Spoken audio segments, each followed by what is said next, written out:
Good day. My name is Risa Yosia Sunindio from the School of Built Environment in the Construction Management and Property Program. I'm also a member of the Human Research Advisory Panel B, which reviews applications from arts, architecture, design, and law.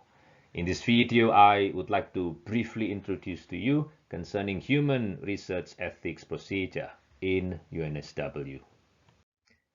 Human research is basically research which involves human participants, biospecimens, or their data.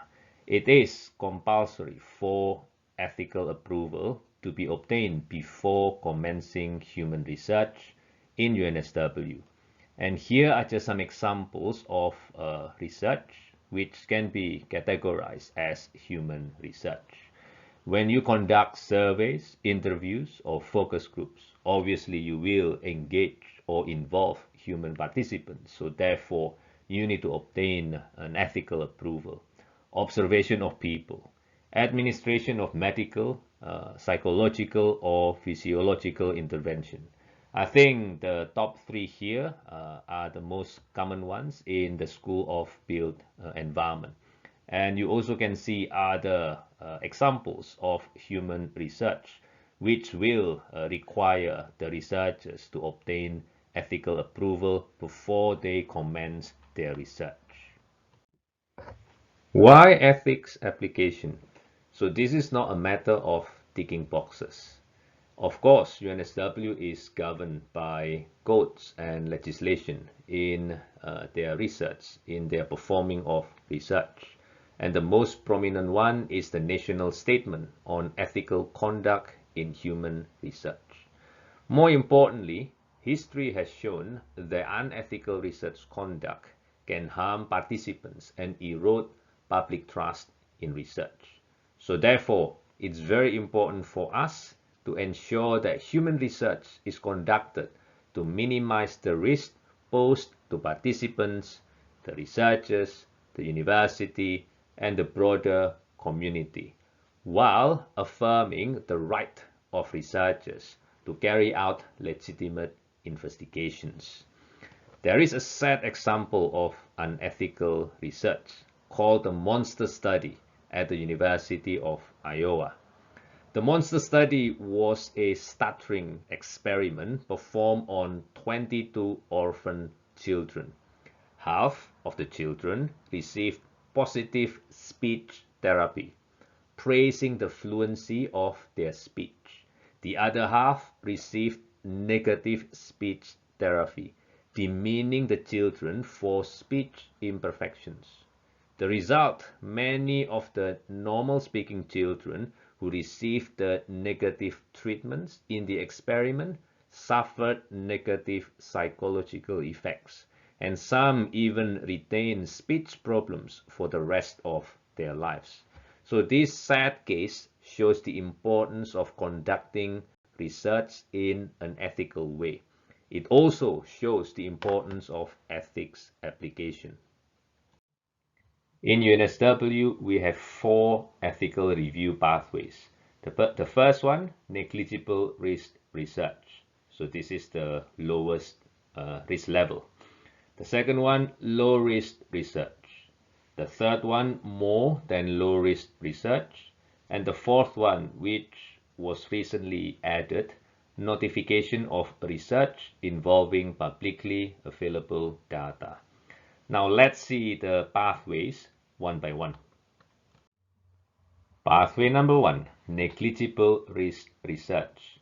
And here are some examples of research which can be considered as negligible risk research. The first one, anonymous short surveys. I think this is quite common in built environment research. In this case, the topics must not be sensitive topics. So the topics and questions are not sensitive and will not induce feelings of anxiety or have the potential to introduce emotional or reputational risks. The second one, secondary use of non-identifiable data or biospecimens. In this case, consent must be obtained obtained at the time of collection of the data, so you can have access and use the secondary data. The third one, short structured interviews. These also depends on the sensitivity of the topic, and the interviews must not identify the participants as well in the publications based on the research. Another example is observational studies. So people undertaking non-sensitive activities in a public space that will not be recorded or photographed and will not identify individuals. So that's the limit of observational study in negligible risk research. And the last one is interventions or experiments. So participants in this case will undergo a non-clinical task or activity. Again, the topics must be non-sensitive and only non-identifiable data is collected. So here are examples of research which is excluded from pathway 1, involving vulnerable populations, involving children as participants. Sensitive topics are excluded as well. So I mentioned sensitive topics a number of times now. Example of sensitive topics: research into sexual or religious practices, death or dying, birth, pregnancy, illness, mental health, grief, sexual abuse, violence, drug use, discrimination, displacement, migration, or homelessness. These are sensitive topics. Another example, research that may reveal illegal behavior as part of the data collection. Research that investigates participants' opinions of public policy in politically unstable countries or among migrants, refugees, ethnic minority groups, or low-income groups.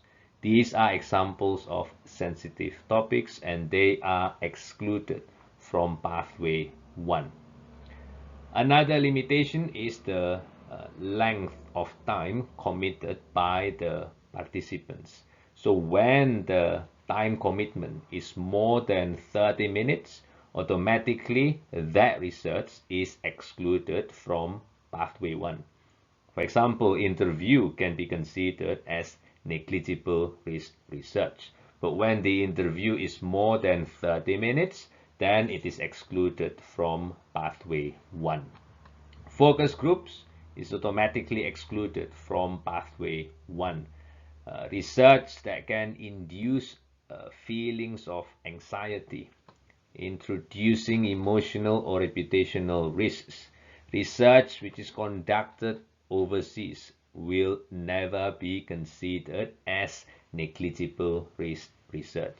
And the last one, use of secondary data which can reveal the identity of participants. The second pathway, low-risk research.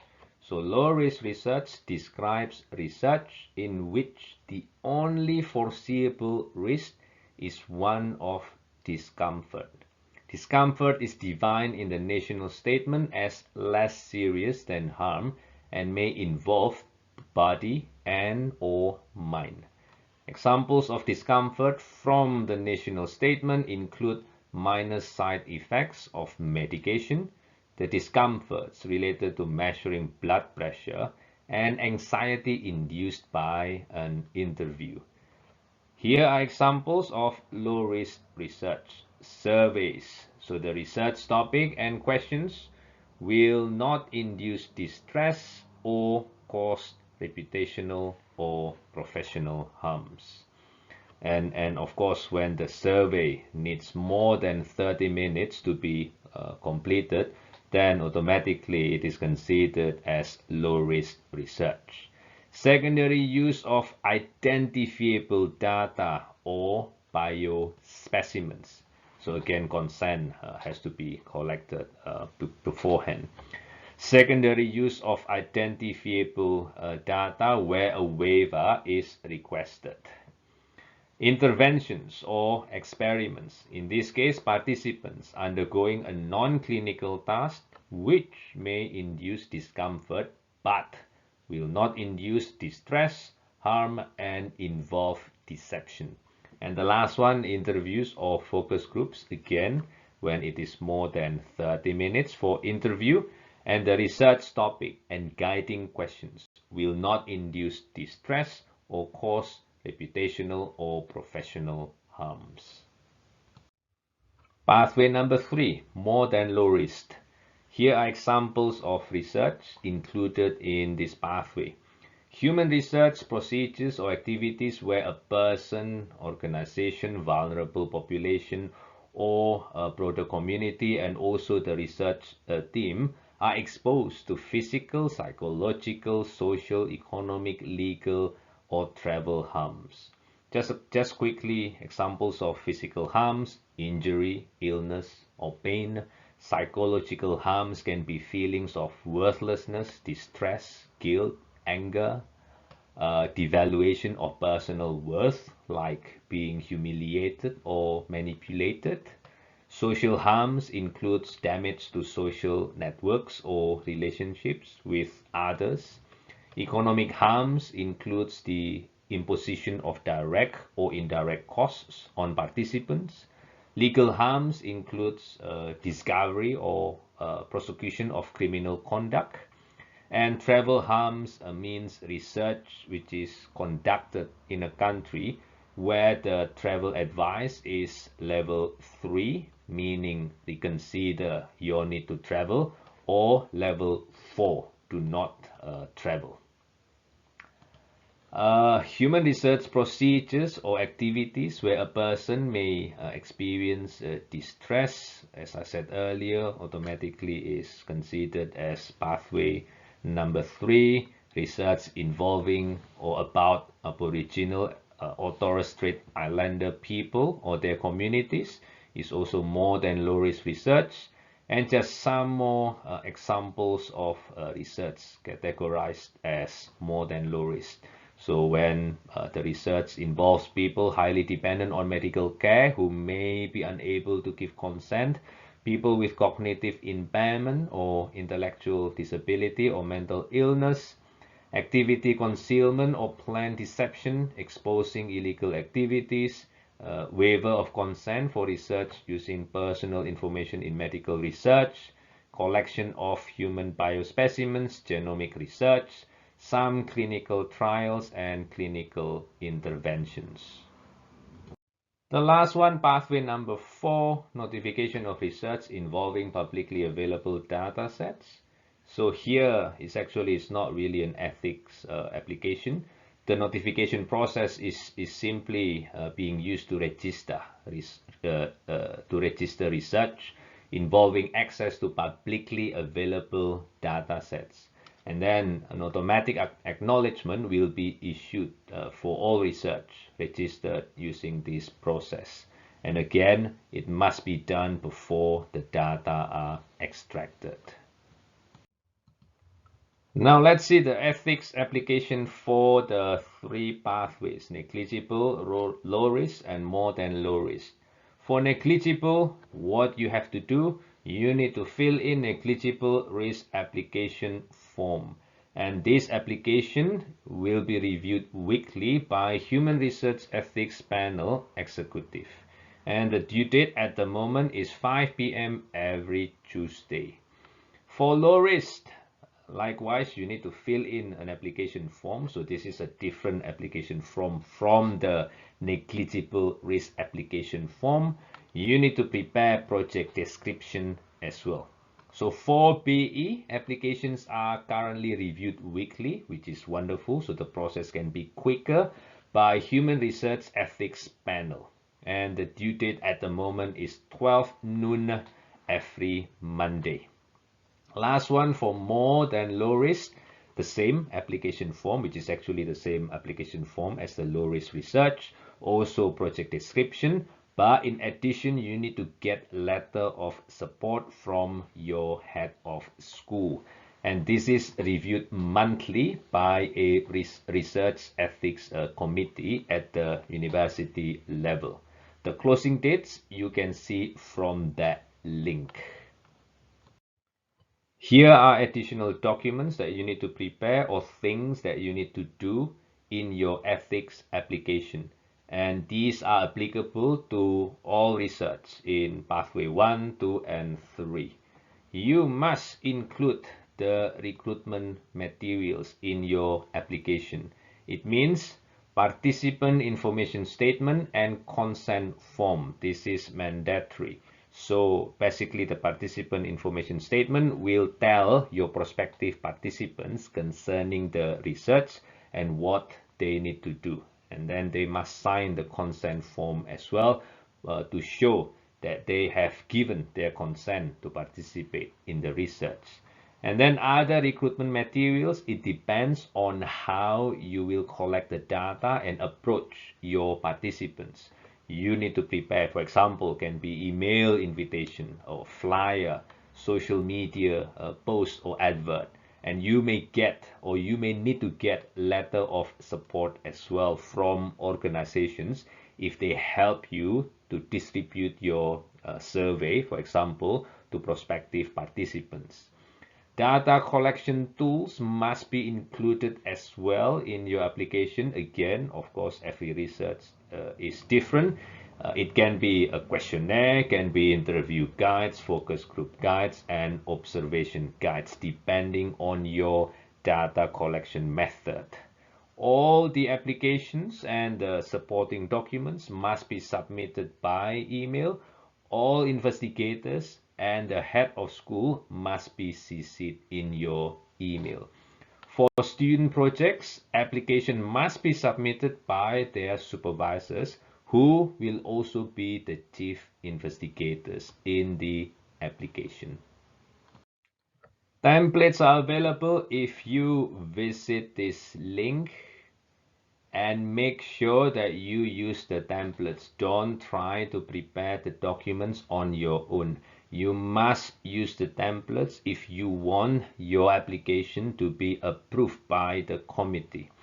And follow the guidelines very strictly. So the guidelines are actually in the template. So this is just an example. I give you here the online participant information statement. So you can see the blue text there. Those blue texts are the guidelines, or they will prompt you what kind of information you need to include or you need to explain in your application and supporting documents. It must be detailed. For example, when you explain the data collection procedures and methods in your application, it must be detailed. So you need to know every detail, every process that you will do to collect the data, and it must be described in your application. Ensure consistency of information across various documents. So you will need to prepare, for example, the application form, the project description, and then the participant information statement. The information within all these documents must be consistent. For example, if you say in one document that the interview, let's say the interview will be audio recorded, then they should be reflected in other documents. If you will conduct the data collection using Zoom, for example, then it should be reflected in all other documents. So don't say Zoom in one document and then you say Skype or Teams in another document. Ensure the consistency of information if you would like your application to be reviewed quickly and be approved. And again, treat the application and the supporting documents like professional documents. So make sure that you have no spelling mistakes or formatting mistakes in your documents. I strongly encourage you to check the frequently asked questions website as well. I give you the link there. They provide additional details and guidance concerning how you can prepare your ethic application and fill in all the relevant documents for your ethics application. Again, I strongly encourage you to check the FAQs website. You also need to check all the links provided in previous slides as well. For example, like pathway number 1, I give you the link there, pathway number 2 and 3 and so on. Make sure that you check all the links so you can get all the necessary information to prepare your ethics application. I acknowledge that there are different student cohorts, so therefore, in a sense, for every cohort, the process can be a bit different. The first cohort here is HDR candidates, so they must prepare individual ethics application with their supervisors, who will be their chief investigator, and then the supervisor will submit the ethics application. Master students doing sensitive topics must also prepare individual applications with their supervisor. And then again, the supervisor will be the chief investigator and the supervisor will submit the ethics application. Master students covered by course ethics approval. I believe in some cases, for example, like students in Master of City Planning and Master of Construction Project Management and Master of Property and Development, there is a class or course ethics approval for these students. So therefore, the ethics application process is a bit different. The documents to be prepared are actually less extensive than individual applications. So for this case, you must check with your supervisors or course conveners to get the appropriate documents and applications. And the last one, students doing literature review research do not require ethics approval. That's all from me. I hope this information is useful. All the best with your ethics application and research.